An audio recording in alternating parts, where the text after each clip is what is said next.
You really have to spend time briefing them until they're tired of hearing the story. They have to know everything about the history of your company, your core values, your culture, your BHAG, your vivid vision. They have to know all of your employees and your team. Like, they really have to understand you.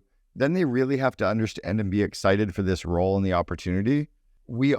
Companies often do they brief the executive search firm for 15 minutes and expect them to do a good job. I would be briefing them for a couple of days. I would be in their offices. I would be doing lunches with them. I would be going for walks with them. I would be like making sure that they can tell you about your company better than you can. Then they're ready to start recruiting. No different than how you would onboard a new employee. We have to onboard freelancers and contractors and recruiters the same way.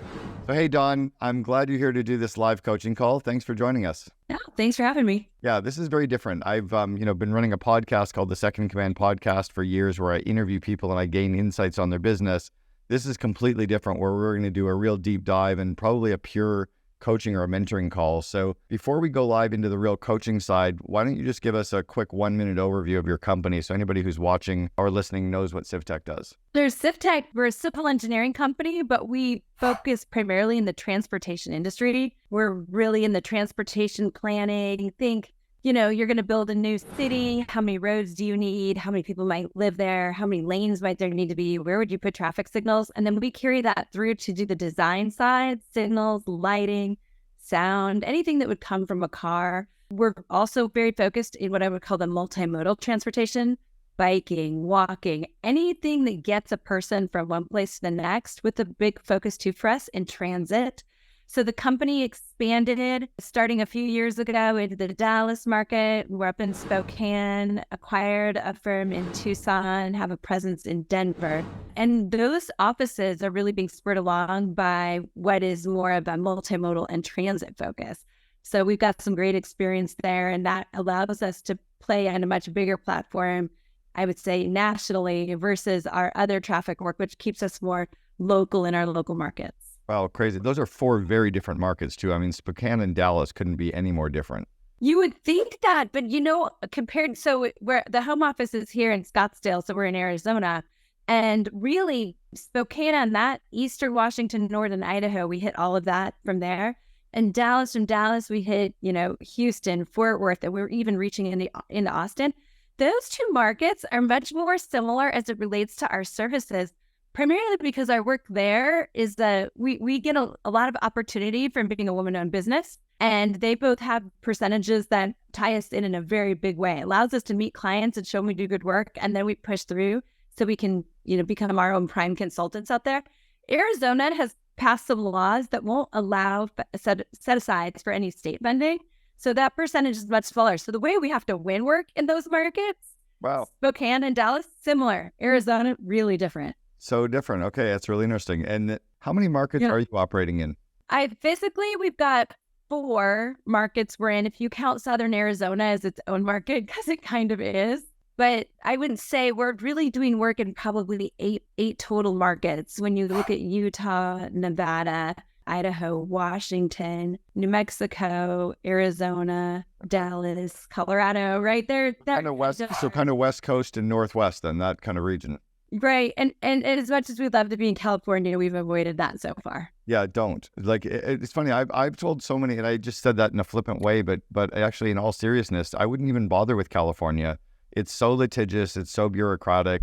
There's always the lure of like California, but when the rest of the market is there and is so much easier, it's almost a don't bother. And we found that, we tried to do a setup to make sure we could avoid some of the other tax implications and things like that. But as much as it looked like a great marketplace for us, there really are a lot of people there that are local to provide services. How many employees do you have now?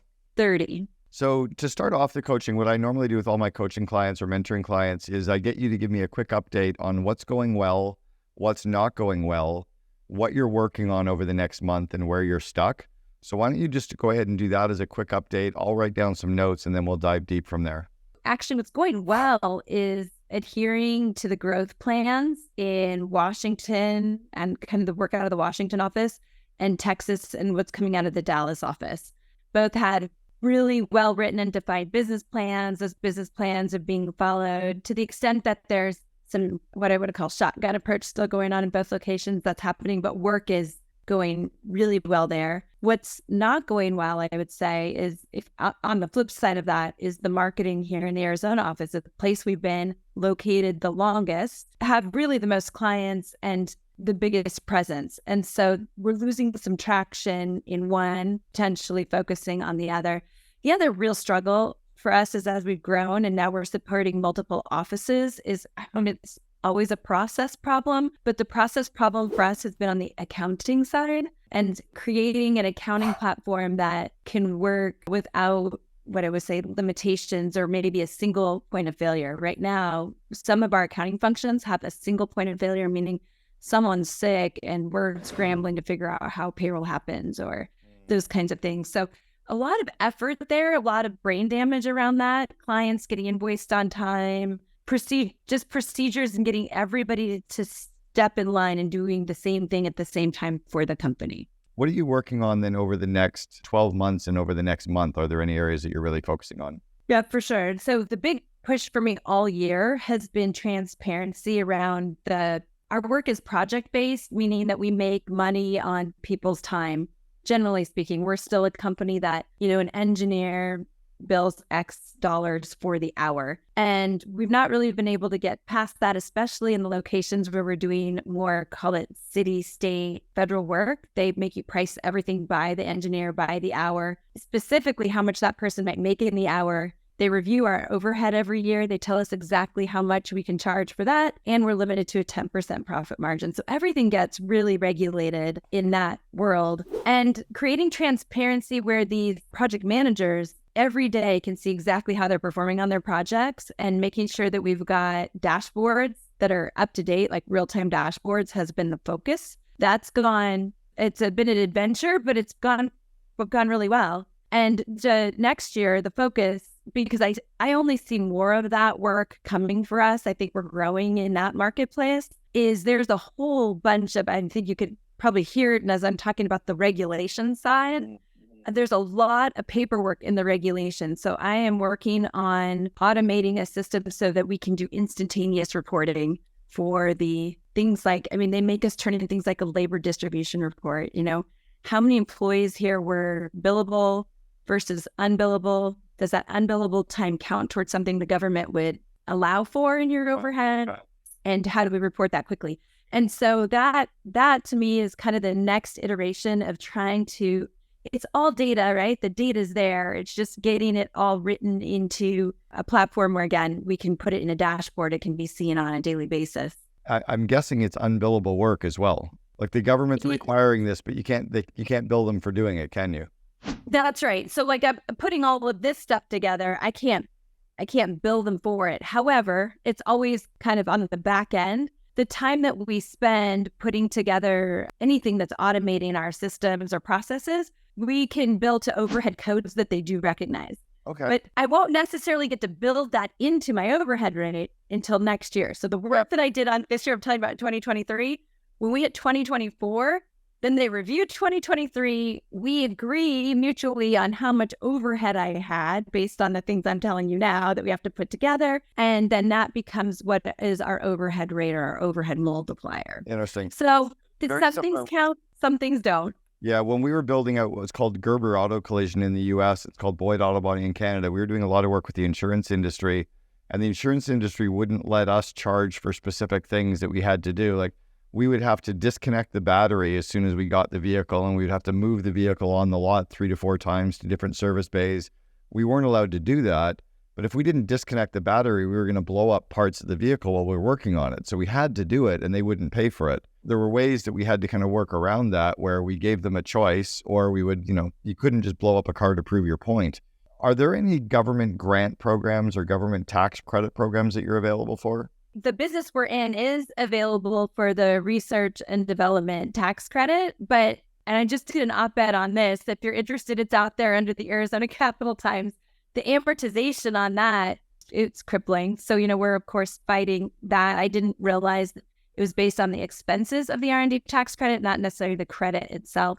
So essentially for us, the credit is based on wages, wages, people here who are doing innovative things get used to create that tax credit. And those wages are now seen as an asset. So, you pay your payroll. In this case, of the payroll we had, $1.4 million of that was considered allowable towards R&D tax credit. That $1.4 million became then, I don't call it like an asset to the company, which all got taxed this year. So talk about, we're an S Corp, it's $1.4 million at my personal tax rate, crippling. All right, so let's cross that one off the list. You talked a little bit about one of the pain points right now was the single point of failure in your accounting and your finance department. How many people do you have that are working in your finance group right now? Call it 1.5, but if you count me, I would say this year, it's almost been my full-time job in a sense that I've been trying to standardize operations in the accounting function itself. And we had some turnover, which allowed us to get there. I think with the growth, the person we had before, it was great up until a certain size, but then we kind of outgrew the ability to do it all. So the kind of person who wants to do it all, but now we've got to segment the jobs out.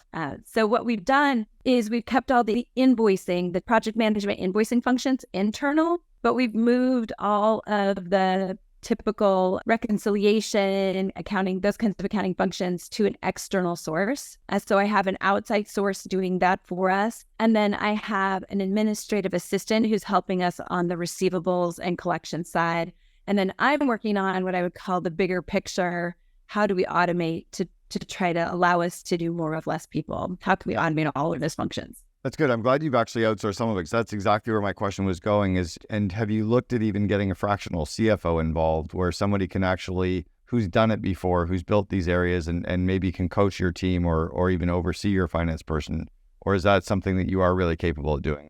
No, I don't think I'm capable of that at all. I'm an engineer, so for sure a horrible CFO. It's been on our list all year. Honestly, that's one of those things that was targeted. We have about 3 key areas we'd love to do some more outsourcing on, and a fractional CFO is definitely, I think we're at that space now where we're headed that we need that. And the other one we really need is fractional legal. We review contracts, but right now I've got all that in my office as well. Those are the kinds of things that in many aspects, some of it can not only be fractional, but it can also be offshored. Now, are you precluded because you're doing government contract work from using offshore labor? Or are you allowed to work with offshore labor? I'm allowed to work with offshore labor depending on where that offshore labor is from. So we are precluded from some countries and areas.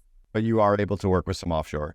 We are. There's a couple of really good recruiting agencies as well that actually can specifically help you source some of these outsourced fractional kind of offshore people. I can introduce you to a couple on the fractional CFO side that are very good, and a couple that have got like 40 or 50 CFOs in the Southwest that might be worth plugging in.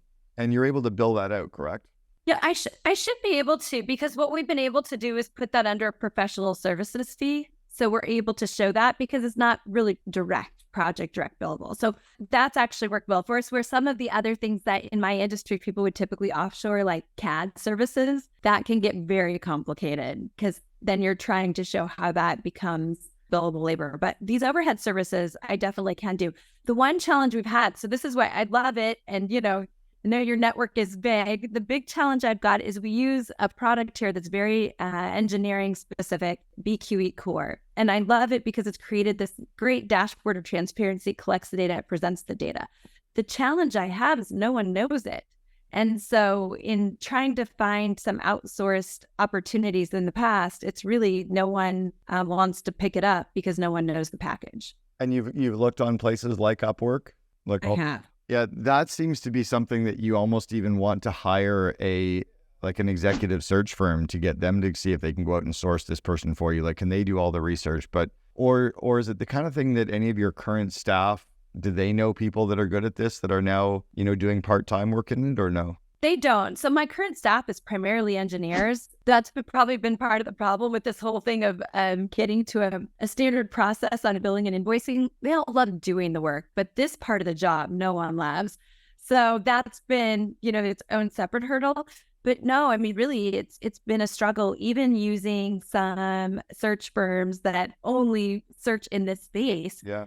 It's been a challenge. Yeah, it's a weird one. I mean, I've gone so far as to use the press and mass media to write articles about it. This is a weird one, but it may actually work as well, or may actually be worth reaching out to. So as an example, years ago at 1-800-GOT-JUNK, we needed to hire 30 people within about 6 weeks to work in our call center, and we were really struggling to find people. It was very low unemployment. I think it was the lowest unemployment in history in Canada. And this was around 2005. So we finally called the media up, and we called the newspaper, and we called the TV stations, and they all wrote about us and came out to film us, and they were telling the story of how hard it was for one of these amazing employers, because we just ranked as the number 2 employer in Western Canada, to not be able to find people. And they were talking about the story. And because of that story, we ended up getting the people that we were hiring, because they ended up seeing, the press. But I don't know if there's anything you could ever do with that in terms of being able to reach out to the mass market. Whether or not you can even find someone, it's also a great way just to get your name out and get more publicity out there that you can then share on social media, share with your email list. But it's a little out of the box for sure. Yeah, no, it's a great idea. Even thought about placing that really need some help with, BQE Core on LinkedIn, just to see if people pass it along to people they know. Well, there's also the bonuses. But again, if you do a recruiting bonus, you're not able to pass that expense off, are you? That's kind of being eaten up in your profit. It is so internal. Like, it's funny, I can pay a headhunting fee, but I can't pay internal recruiting fees and have it count for us. So, some of that, though, for the right person, it works, and it's still a smaller amount than the headhunting fees, and, gets us where we're trying to go. Are you able to pay a headhunting fee and have them do it for you, but you pay them a $1,000 headhunting fee and they post some stuff for you and they do some of the ads for you? Oh, yeah, maybe. There's potentially chance. I mean, it depends on where we're working, how into the weeds they get on related business. So if you have an employee that you're also hiring their company, sometimes we have to turn that in, but not always. And I guess I've avoided it just because I don't have enough accounting staff to keep track of it. I'm curious as well about your industry and your business, and are you able to sell your services into other markets outside of the US at all? Have you looked at that, or is that a huge distraction? And I'm just thinking about markets that maybe you can work outside of the controls that you have to allow yourself to be more profitable. But then second, and maybe really the first question is, in the markets that you're in, are there other products and services that you can sell that you're not as bogged down with the kind of the payment structure that the state's set in place for you? Yeah, I mean, so the company itself was originally started on private development work, and that has no requirements. It's very simple. How we price is simple, how we invoice is simple. It's the rise and fall of the economy that makes it tough to just stay in that one market. So we ended up diversifying to get way more public sector, and now we're about 50-50. So the first question is, can we get out of the country and do some work internationally? I think the people I have here, including me, we would love that. Part of it is not understanding exactly, I think for us, it's not understanding exactly what those hurdles look like. Everywhere, like in the United States, everywhere we go, we've got to be registered in the state that we're doing work. We have to seal the work, even if it's just a small letter, it takes a professional engineer. I know Mexico, we've talked about that a little bit. They've got registration requirements. I have no idea what it takes for us to do that, but I'd imagine there's opportunity, yes. What are some of the people that are in your space doing? Like, what are they doing to scale and to grow? Is it acquisitions? I'm curious if you're at I call it a hurdle point, that kind of companies get up a certain point where they hit this supply demand and they're making there's like kind of a certain amount of revenue and profit equilibrium. And then to grow to the next level, they almost make less money for a few years as they kind of build out the team and build out the professional services. And then they build out the revenue, and then they hit an inflection point and they can really be profitable. Is that kind of where you are, that 4 cities, but you got to go from 4 to 20 or 4 to 15? Yeah, I think, yes, it's exactly where we're at. So I would say at 20 people, 22 people was really a sweet spot. As we pushed beyond that, it requires a bigger overhead and platform and more procedures, right? As we grow to get everybody doing it the same. And we're going to spend more doing that for a while. And while we get the work to build up to kind of get to the next level. You hit it perfect. It's exactly where we're at. It's painful. And there's a lot of accumulation, I don't want to call it acquisition, happening in my marketplace. And we're a perfect target for that right now because of our size and our markets. perfect target to be acquired or perfect target for you to be doing some of the acquisitions, or both probably? Yes, both actually. And we've done a little bit of the acquisition side. So we'd love to be growing here by acquisition. I think it's a much faster way forward. Washington, we've done completely organic. It's taken us a year and a half. We had a great plan, and that's really rolling. Dallas, same. Tucson, we did an acquisition. Work was automatic. So I see that as a faster path. Okay, so let me talk a little bit about acquisitions. I've done a lot of it. Started doing my first acquisitions back in 1997 with Gerber Auto Collision and Boyd Auto Body. And the model that we perfected almost allowed us, I would say, to acquire 80% of our target clients quite easily. And then I've worked with a few companies like COO Alliance, who've done acquisitions in probably 15, 16 states. Another one in the call center industry that did 17 acquisitions in 3 years. So here's a model that could work really well for you. Every baby boomer CEO, right? And the baby boomers are 59, 60 is the youngest baby boomer, and the oldest baby boomer today is 80. So it's really the 60 to 80-year-old CEOs are tired. They really don't have another 10 years in them right now. They were sold the Freedom 55. They're kind of want out. They're a little nervous. Interest rates are freaking them out. They don't want to go through another economic downturn. They kind of want to be able to enjoy some of, and they're not the 60 to 80-year-olds of our grandparents' generation. Like they're healthy. They want to go enjoy their life. They want to travel. They want to golf. They want to hike. They want to enjoy their life, but they don't really know what the exit is. They also have what's called their golf course number. They want to sell their engineering firm for $5 million or $2 million. They want to go to the golf club and tell their buddies at Arizona Country Club, hey, I just sold my engineering firm. I got my $2 million. And their buddies are like, that's amazing. Good for you. So the key is to not worry about negotiating price, but to negotiate the terms. And here's where I'm going at this. I'll make up a number, but on average, a formula that would work is to pay them the average of 1 times revenue plus 5 times EBITDA. So it's the average of those two. So let's say you're a $3 million firm making $500,000 in profit. The average would be 1 times 3 plus 5 times 0.5. So it's 3 plus 2.5, so the average is 2.75. So if you go in and offer somebody 2.75 million for a firm that's they're doing 3 million in revenue and profiting $500,000, they're going to say yes right away. But here's how you make sure they say yes. And you can play with the formula a little bit. There's no earnout. They don't have to keep working with the company. So they get to walk away day one. You don't want them to work with the company. And by the way, they don't want to work with the company. The last thing an entrepreneur wants to do is report to anybody, regardless of how good you are as a CEO. Plus, you get rid of their expenses. They're no longer writing off their cleaning lady and their golf club membership and all their travel as business expenses. So all that kind of additional expenses drops back to the bottom line. You don't need their accounting department anymore because your accounting department can handle theirs. You don't really need some of their dead weight that they have. You probably don't even need some of their office space. So you can kind of free up some of the OpEx really quickly. You also pay them 70% upfront and 20 to 30% over 3 to 5 years.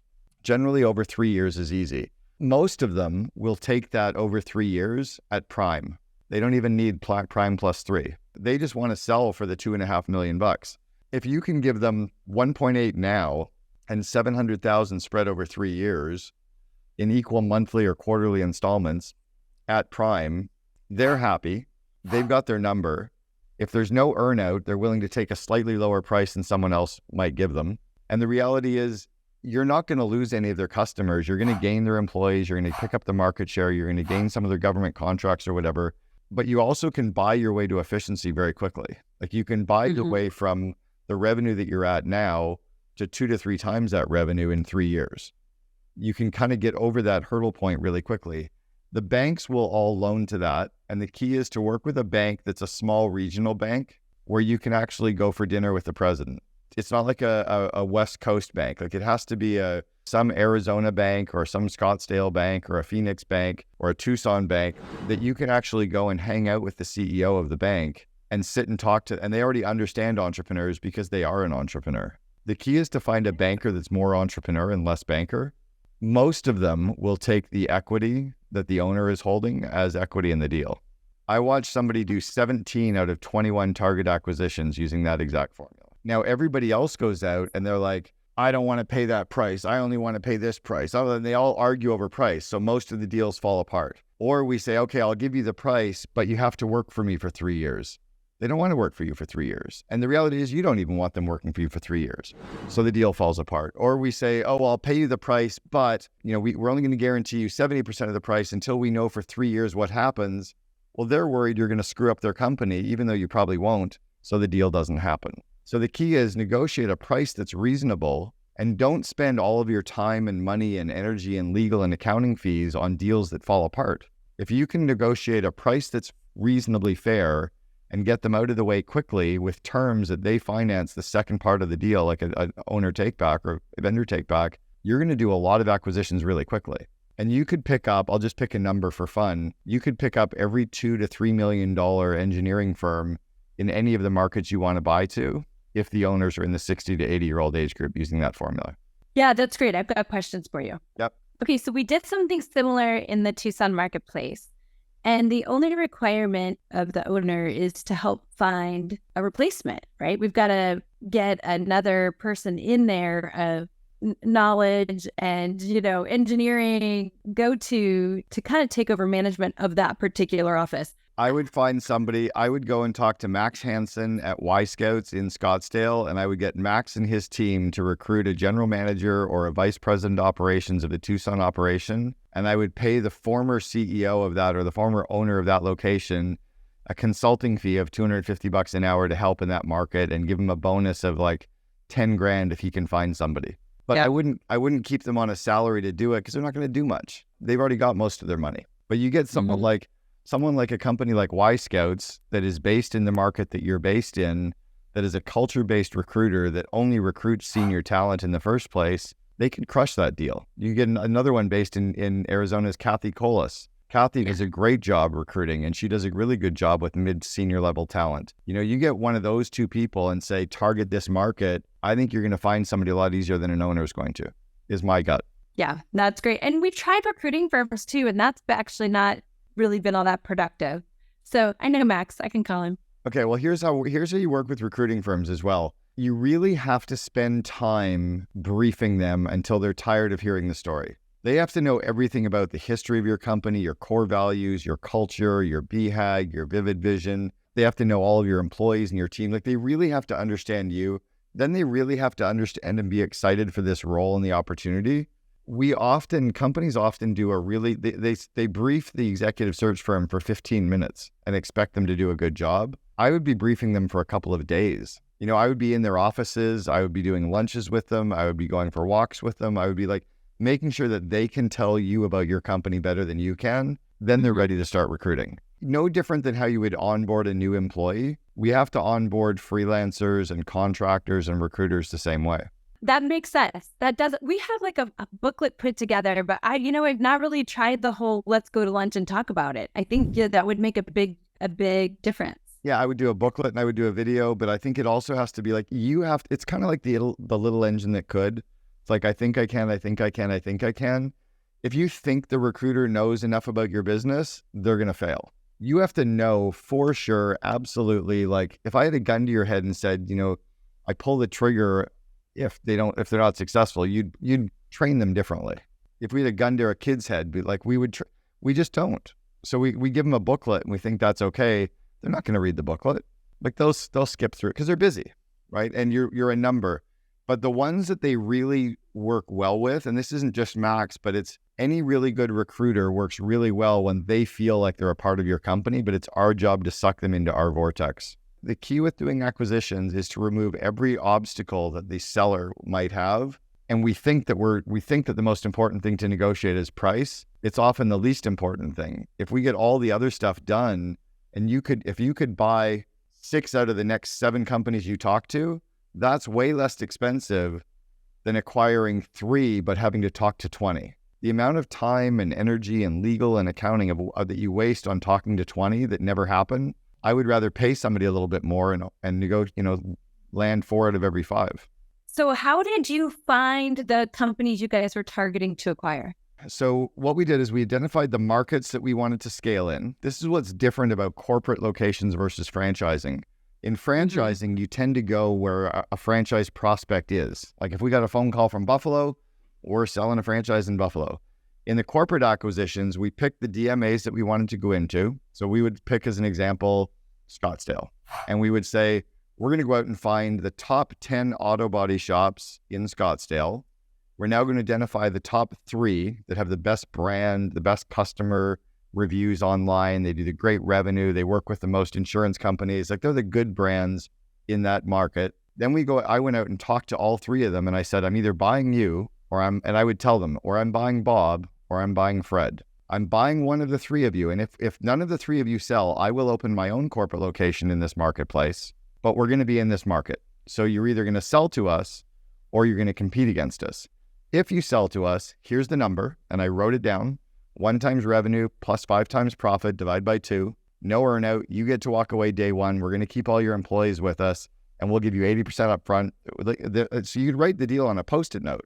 And then I sold them on what their personal hobbies were. I'm like, so you get to spend more time with your spouse, more time with your kids, driving around the US on your Harleys together. And we're going to make sure that your company continues to grow with the people that you love. But because the terms were they can walk away day 1 with a price they can tell all their buddies, every deal happened. And I was underqualified to be doing this. The first acquisitions that I did, 98, I was 33. And I was walking into these 65-year-old guys that owned collision repair shops, telling them to sell me their business. I couldn't fix a car to save my life, but I sold them on the valuation and there were no real terms that were negative because all they expected to hear was they have to work for me for 2 years, which they don't want to. They have to be in part of a brand. There's going to be an earn out. There's going to be like all the things that they didn't want. I'm like, no, none of that. How did you tie down their employees so their employees would stay after they left? We just created such a great brand that they wanted to stay. When you create a really great, it's why I suggested Max Hansen from Y Scouts. When you're a culture-based company, when you really obsess about creating a world-class company culture, when your business isn't like beige, it has meaning behind it. Like when they're excited about your vivid vision, your core values and your core purpose, when you actually care about them, when you give all your employees 5 weeks paid vacation, like when you actually know their insecurities and your fears and you care about them as humans, like that's what you should be doing, not managing accounting. When you really care about them, they're not going anywhere else. So it's no longer about handcuffing them. It's creating such a strong magnet, they just don't want to leave. They're like, why would I go anywhere else? Nobody else will treat me like this. As you guys were acquiring these, so as opposed to kind of self-generating your next offices where you could easily then control culture, how did you manage that culture change, understanding that what they were doing and where you're taking them to is so much better? Yeah. I still find people resistant to change. So the first thing is we were only acquiring great companies. So we would never go and buy an auto body shop that was broken, right? That was toxic, that had negative energy. Like we wouldn't buy them. So if we were acquiring a really good company, chances are they had some really good people. We then just went in and all the things that we tried in the first 6 months to integrate them with wasn't the systems. We didn't care what they used to manage the day-to-day or what software platform they were on or what paperwork they used. None of that mattered. In the first 6 months, do they buy into our vivid vision? Do they buy into our core values? We would fire people who didn't meet the core values and start hiring people who did. We would give them more vacation time than they were ever getting anywhere else. 5 weeks paid vacation, including their sick time. Most employers give 2 to 3 weeks. We started to care about them. We started to listen to them. That's all. So we just integrated them into the culture. As Simon Sinek in his book, Start With Why, we went in, there was the why, the how, and the what. We really obsessed about integrating them with the why. Simon used to be on our board of advisors 5 years before he wrote the book. He used to sleep on my couch in Vancouver. So we got early days indoctrinated into the core purpose idea, but that's what we did before that. So what we did was we bought good companies. We gave them a great company culture. We obsessed about company culture. We integrated them into the company culture. Then we actually worried about the systems. The second part was, and this is what we did really well with Gerber Auto Collision, was we didn't change the name right away. So in Canada, the company was Boyd Auto Body. So we would go out and acquire Northwest Auto Collision. Well, the signage would stay Northwest Auto Collision. We would change the colors to our red and white colors. And then in the bottom right-hand corner, it would say a Boyd Auto Body Company. 12 months later, we switched the sign again, and it was now equal. It was now Northwest Auto Collision, a Boyd Auto Body Company, but the font was the same size all the way across. And then in year 3, it went Boyd Auto Body. and we had by then had dropped off the name. But we didn't change the name of their company for 2 full years. Their letterhead changed to be in our colors, but it kept their name with a Boyd Auto Body company. So what we were doing was indoctrinating their employees into the cult. We were indoctrinating their customers into the cult. We were indoctrinating the insurance relationships that they had into the cult. But we were making sure they're going, hey, everything's the same. It's still Northwestern Auto Collision. It's still Ralph's Auto Body. It's still Galaxy Auto Body. These are actually names of shops that we acquired. But in the bottom right-hand corner, and because we changed the colors, everyone's like, oh, okay, I get it. It's like, but it's still the same, but it's all red, white, and blue. It's still the same. And we didn't worry that it had to all be the same name, right? As Shakespeare said, a rose by any other name would still smell as sweet. It really didn't matter what they're called. What mattered is, do they operate the same? Do they believe in the same things? Do we treat people the same way? Are we buying into the same kind of growth that we're after? Once we're all there, then we can change the name. Yeah, that's actually genius. I see people do that too quickly, but I really love your idea there where you change the colors immediately. Because, to me, so much of our culture in our office is kind of instilled by the branding and the colors. The colors becomes part of the culture. And that's such a quick little catch. It's good. And here's what's interesting about it, because I've heard the opposite where people go, well, isn't it expensive to change the signs 3 times? I'm like, not really. If it's a $3 million business and it costs me $5,000 twice, that's only $10,000. What costs me more is losing an employee. What costs me more is worrying our customers. What costs me more is like the after or the tremors or like earthquake feelings that people have of nervousness.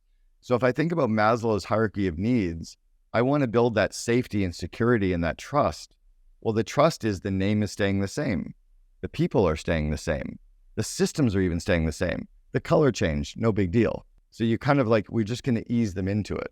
And it's almost in a way like the drug dealer when we were in high school. He's like, hey, do you want a free joint?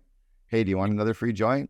Hey, do you want to buy a bag of grass? They didn't start by selling you cocaine. They got you with the free joint, right? We're going to get our new locations indoctrinated into CivTech it'll be like Fred's Engineering, a CivTech company.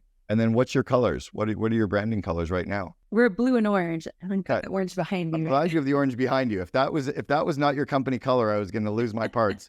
If you're listening right now, behind Dawn right now is this bright orange wall. By the way, you need to have branding behind you and not the awards. On all I wish you could see the other side. I've got the Autobahn in blue and orange right here for you, but I'm staring at it, not you. So you're right. It needs to be behind you as a Zoom background. And again, I'm not even showing, like, I'll show you what my background would normally be. I would even switch to something like this, right? So that at least behind me is some kind of branding. But if you're in a physical space, you're missing a massive opportunity to have your brand behind you and your company colors. So I would make sure behind you are your company colors. And the other part is that the awards and certifications that we have, it's great that you went to school. It's great that you worked so hard, but no one really gives a shit. What they really want is the pictures of your family behind you.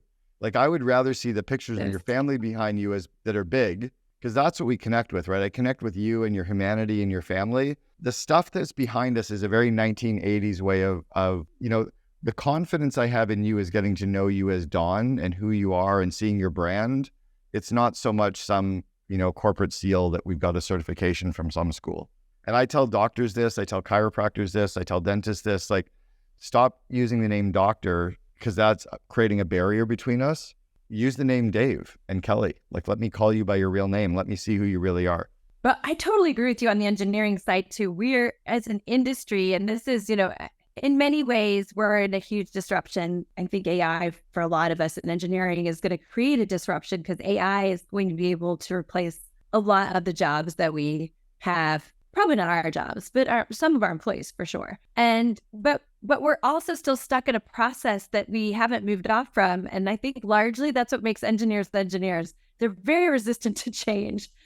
It's actually one of the dichotomy right now. It's one of the 4 groups that we would never award a franchise to at 1-800-GOT-JUNK. We picked engineers, MBAs, accountants, and pilots. Pilots had to follow a checklist. Engineers wanted to keep everything the same or break it and reconstruct it. MBAs had to create these fancy models around it all, and accountants wanted to manage the numbers and not the people. They made terrible franchisees. So I think for you, you just said something else, though, which was around AI. The only employees that should be worried about AI replacing them are the employees that are not playing with and leveraging AI on the day-to-day basis. Yeah. I think there's an opportunity. Have you seen the dashboard called There's an AI for That? No. So it's called There Is an AI for That. And it's a dashboard of approximately 8,000 different AI tools, of which ChatGPT is only one. And the key is to let the engineers and the people that work with you play with some of these tools and then report back on a Monday, like with a 5-minute book report of, hey, here's a cool tool and here's something I tried using it for. I don't know whether that is something that helps you in your industry or not, but you definitely want people playing with these tools. I think something like that would be really helpful right now. I mean, there's definitely a way we can make our job. We could be getting more done with tools like this. And I do think if we don't understand these tools and figure out how to integrate them into some of our processes or even create a proprietary process with those tools, I do think they'll get replaced. So I think you're totally right. Are there any products or services that your business or industry can create that is outside of your current client base? Like at the end of the day, we have 3 resources. We have people, time, and money.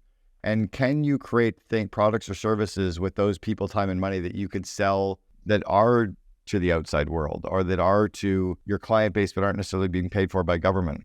Really good question. And certainly something that we've been spending a lot of time tossing around. And one, automated vehicles being this next huge, it's not even a next huge thing. If you're anywhere in Tempe or Arcadia or kind of that central Phoenix, if you're out in the morning, there's more Waymos on the street than traditional vehicles and the connected vehicle side. The challenge we're having is figuring out how to integrate in the data. Everything's being driven by an ability to collect data, see data, sell data. And I think what's tripping us up is the idea that all this data is out there and that companies much larger than international, we're 20,000 people engineering companies invested early in those.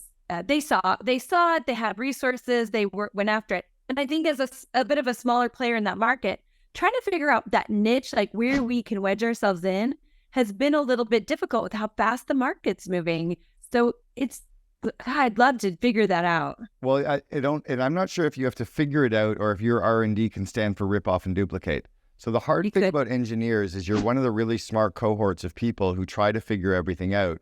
I was the stupid kid. I had 2 roommates that were engineers, and I was never anywhere close to as smart as these guys were because they tried to figure everything out. What I tried to do was find the cheat sheets.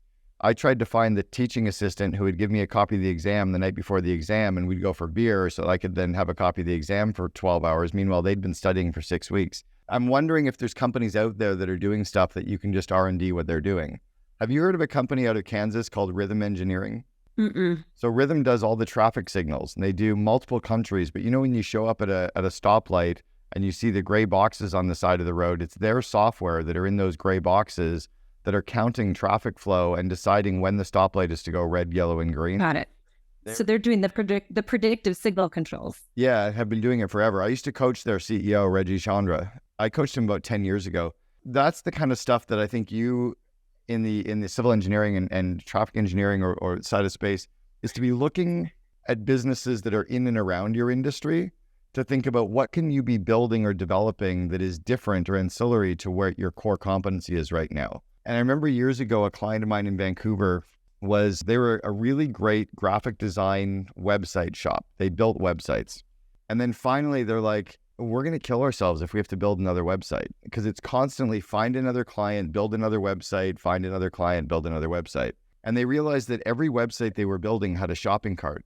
So they decided to build some really great shopping carts, but then they realized that a lot of their clients didn't have a lot of money. So they built really great shopping carts for the Olympics, and they built really great shopping carts for Target. And they started to build, and it's called Elastic Path, a couple $100 million company now, but they decided to build a piece of software that they could sell to everybody. It was the same 3 inputs. It was the same people, the same time, and the same money that created something that then could be replicated. And I wonder whether your engineering team could build something for the industry as you continue building what you do as the day-to-day. Like, are there other things that you could build or develop or sell? It could be research. You could become one of the best in the world at selling data that you have. You know what I'm saying? Yeah, I do. And in fact, there's a company that I've been following that did something that talk about the R&D. I think we could probably do it better. Yeah. And it's kind of like everybody, I'm laughing at people who are saying that Tesla is going to have all the competitors, like every other car company making electric vehicles. I'm like, have you got no idea what Elon's building? He's not building a car company. He's building the first autonomous vehicle network on the planet, and he has more traffic data than any other car company at Waymo and everybody else combined, because every Tesla is mapping. He's building the data pool, and Bill Gates said this in 1998 in NetGain, the book NetGain. Whoever controls the data controls the world. You might have more products there inside of what you're doing that could be sold versus the actual service that you're selling at the same time. I'm actually sure we do. We do have quite a bit of data. Interesting. Yeah, and I think that's where you get some people to take a look at your business from. Have you heard of the concept of Rembrandts in the attic? Let's say that you and I were in Arcadia, we're driving down Lafayette, and all of a sudden we see this home, and we both want to buy this home, and you go in, you're like, I'm going to bid $3 million for this house, and I come over and I bid $5 million, and you go, Cameron is crazy. That house is not worth $5 million. It's barely worth $3 million. But what happened was I went up in the attic, and I noticed there were 2 Rembrandt paintings in the attic that are each worth $3 million each. So I'm paying $3 million for the house, and another $2 million for $5 million worth of Rembrandts. You didn't notice the Rembrandts in the attic. Your business is not worth the revenue and the profit. That's just what the house in Lafayette's worth. The real value in CivTech is these other assets, and it could be the IP, it could be the people, it could be the engineering data, it could be the ability to build something, it could be something that you do every day that somebody else is willing to pay millions for in another market. I think the opportunity is to get some smart people to see the forest for the trees, because they're going to see the Rembrandts in your company that you don't necessarily notice. Or if you spent less time managing the finance of the business and more time thinking about the Rembrandts that are inside of CivTech or inside of your engineering business, I think you're going to set yourself up for some big wins. I love the idea of asking the leadership team that question. That's the question, right? What assets do we have in the business that I can't see? And I would also even reach out, people in the Scottsdale and Phoenix market, reach out to some people that are in the M&A space and say, look, we're not selling, we're not buying. We just want you to look at our business and tell us what assets we might have or what products we might have that we're not even noticing that we could sell. Or start looking at the other people in the industry to see what are they selling. Or listen to your customers and say, what are you buying? Good one too. I haven't asked that question in years. I think a product of being around for so long is those early questions that you often ask, you stop asking. Sure. So. That's where someone dumb like me comes in, because I don't know the industry. Like I've coached companies in so many different industries, and I don't know anything about their industry, but it's almost, I'm more valuable because I can see things from a very different perspective, that I don't get stuck. When I was coaching the CEO and the second in command at Sprint, I've never worked for a cell phone company or a telephone. I don't no idea how these companies work. So I was able to talk to them about becoming more entrepreneurial. And meanwhile, they're the 82nd largest company in the United States. I had no business being in their boardrooms, but I wasn't in their boardroom because I was an IT professional or a tech. I was in there. I don't even know what to call the industry. That's how funny it was. I coached them for 18 months. But what I could coach them on was the stuff that no one in their industry was thinking about. Is this helpful? Yeah, it's so helpful. I do think fresh set of eyes is so important, especially in an engineering industry that's been slow to change, right? We've got a lot out there, but we're just so slow to tick along on the change. Though it's been great. So let me give you one comment to wrap on that, because I think you just touched on something. If the rate of change outside your business is greater than the rate of change inside your business, you're out of business. Yeah, I think that's the opportunity. Is there is a huge rate of change happening right now in business in general. You need to look at other businesses and other industries and the leaders, and it might even be leaders in your industry outside of the US. Like, what are they doing? And I'll give you one as an example. There's an engineering firm, and I met with the CEO of the engineering firm in Delhi, India, about 15 years ago.